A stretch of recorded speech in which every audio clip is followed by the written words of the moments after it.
So, when I first started out on this project, I planned on videotaping my family. So I brought all this equipment back to the East Coast and I filmed them. And then I reviewed the footage when I was back here. And I saw that there was some sort of uncomfortableness, some uneasiness, some nervousness within the footage between me and them, the dynamics between us. And I think I feel that alienation from them because the difference between them and me is that I'm gay. And I have never been able to come out to my parents and tell them that I'm gay. It's an underlying fact in the family that I am this way, and it's something that no one talks about. And so instead of using the footage of my family, I decided that I wanted to make a video on the lack of honesty that is carried out through other families. And this is something that every gay person thinks about. If either they think about it or they actually put it into action, and that is like, you know, coming out to their parents, and that's what this video is about. Out, I had never really made a big production of it, or say, you know, to my parents that yes, I'm gay, that I'm living with my boyfriend. I suppose they've gotten that through inference. I mean, through being over to our house and seeing that there's, you know, just one bedroom with a bed. It was really awful because I had been in a relationship with this woman, and we had recently broken up, and I was in this awful job, and I hated like all this stuff about my life because I was like living in a secret. I hinted at it for a long time with my mother, first off, like in letters and things like that, but never really came out and told her. And then when I finally did come out and told her that I was gay, she said, "Why don't you read your Bible?" And I laughed and I says, "Mom, you don't even read the Bible. You just went to an astrologist last week. What are you telling me this for?" And then she told me it was unnatural, and said that she would rather that I was an alcoholic than a lesbian. And I told her that alcohol would kill me, but being a lesbian wouldn't.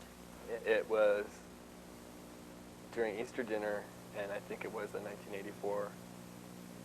Yeah, it was in 1984 because it was my first year at school, and it was Easter dinner, and I was eating with my mom and my sister Ellen and her new husband, and we got kind of drunk, and I just kind of, I don't know, we got on the topic, and I just blurted out that I was gay, and my mom just kind of looked at me and said that she knew already because she saw me making out with one of my friends on the couch. So she wasn't too surprised. By the time I finally came out to them, which wasn't long after I came out to myself, I don't think it was a huge surprise. I think that they knew. In fact, I didn't even have to say that I was a lesbian. I didn't have to say the L word. I just kind of looked at them and I said, "I think you know what I'm going to tell you," and they nodded. Oh, and I told my parents, they were like, I guess I was 22, and they were watching TV, and my mom didn't say anything. I just sat down next to them on the TV, and I said, "Hey, Mom and Dad, I'm gay." And they went, my dad looked like he had a heart attack right then and there. It's just like his heart just was in his throat, and he just couldn't talk about it at all.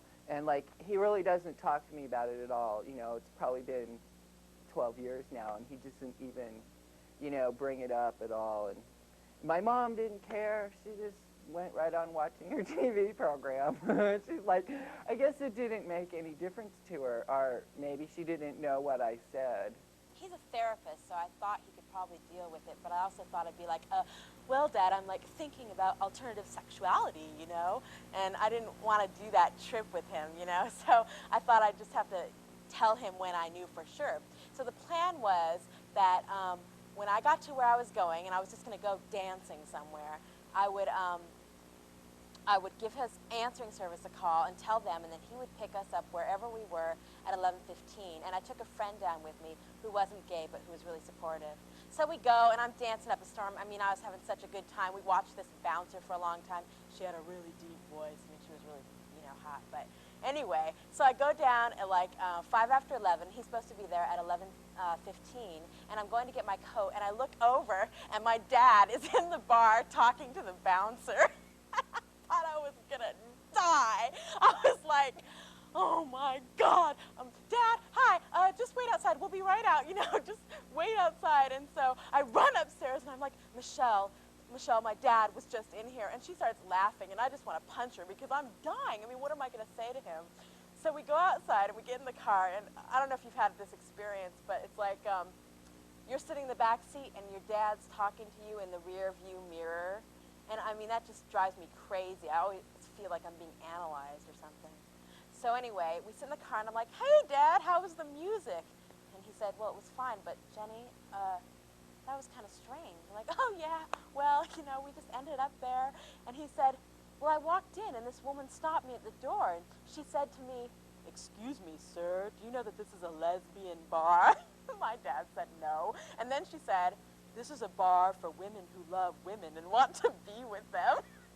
I'm like, oh, that's really funny, Dad, so tell me more about the music. And I just was dying, And my friend thought it was really funny, but I just wasn't ready to come out to him because I thought that we have to have all these serious talks. Mom, my mom, me and her driving in the car back from the grocery store.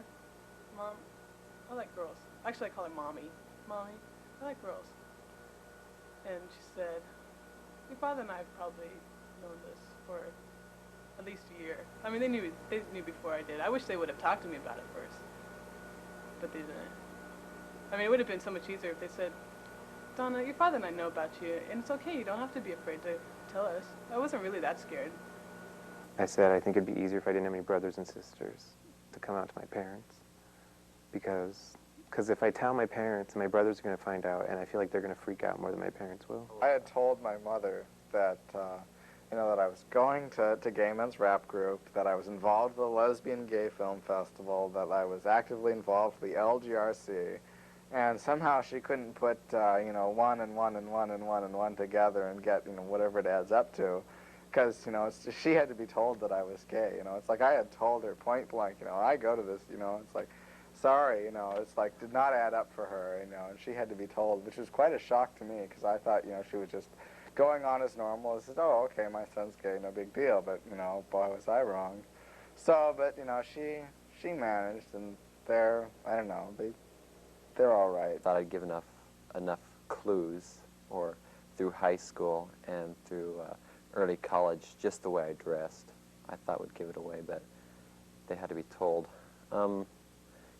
Like, from what I know from other people, they were very shocked. So that was to be expected, but a lot of anger and frustration always comes out of it. And that just takes time to get used to, because before I had told my parents about me, they had always respected me as a person. But as far as respect is concerned, they respected my choices for what I did. And so it seems as though after I told them about me being gay, they didn't respect or trust me as a person as they used to.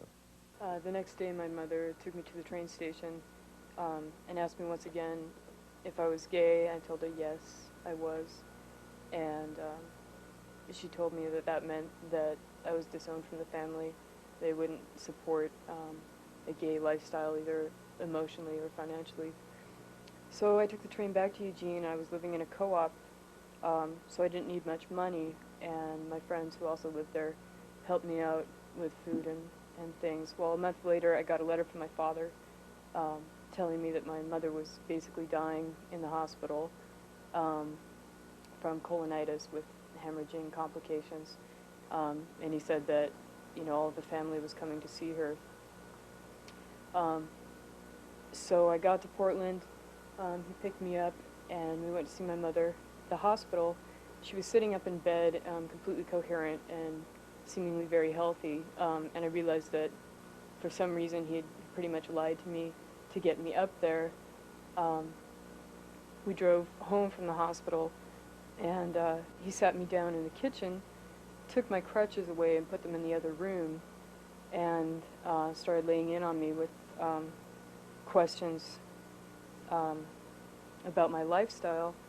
And he demanded to know every detail about what I had ever done sexually with a woman. And I refused to tell him, and he continued telling me I was vile and disgusting, and that I must be doing this just to offend him and to reject everything he had ever taught me. He's a hardcore Roman Catholic, so he took it pretty hard. But the conversation went on for about 2 hours with him yelling at me, and I've never seen him yell at anybody like he did with me. And I was pretty much his captive because I couldn't walk.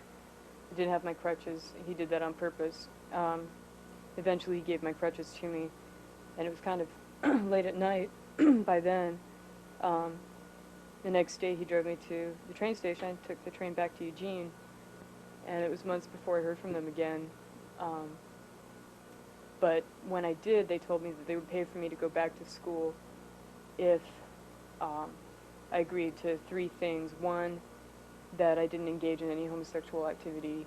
2, that I see a psychiatrist. And 3, that I never take any drugs of any kind.